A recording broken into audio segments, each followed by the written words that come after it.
Здравейте, приятели! Пак сме заедно. Дойде време да се запознаем и с цифровите пултове. Може би най-важният елемент при тон режисурата. Това е един от най-модерните пултове, които в момента притежаваме. Моя колега Боби ще ви запознае по-подробно с възможностите и каква е разликата между него и аналоговия пулт. Заповядай, Боби. Благодаря. Това е висок клас пулт, цифров. Разликата между цифровите и аналоговите пултове е тази, че при аналоговите трябва допълнително да се включват перифери като еквалайзери, компресори, нойзгейтове и всякакви ефекти. Съответно, при по-големи концерти става и тежко за работа. Цялата тази периферия е събрана в един пулт. Работи и по цифров мултикор, така наречен цифров мултикор, който се казва Dante.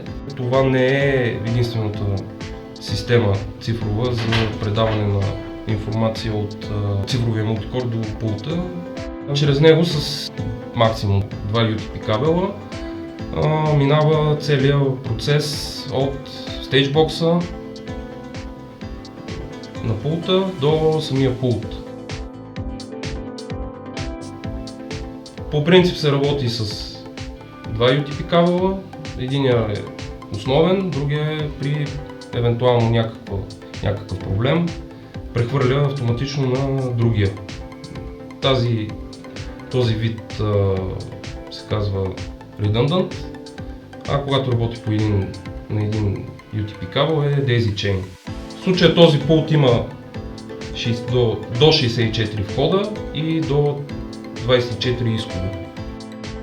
При аналоговите пултове всичко е изведено, видимо, като еквалайзера, ауксите, ефекта, панорамата, гейна, докато при цифровите трябва да се селектира дадения канал, в който се работи и да се селектира какво ще работим. Дали еквалайзер ще правиме, дали ще пуснем някой компресор, гейт, пак компресор, или ще работиме по ефектите. При аналоговите са строго фиксирани каналите. Тук можем да ги ротираме, да ги прехвърляме както си искаме.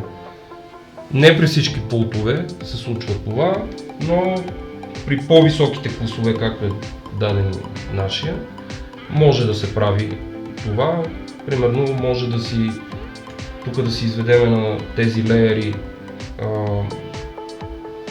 няколко микрофона. На тези леери могат да се изведат примерно групи и имаме голямо разнообразие от ротиране.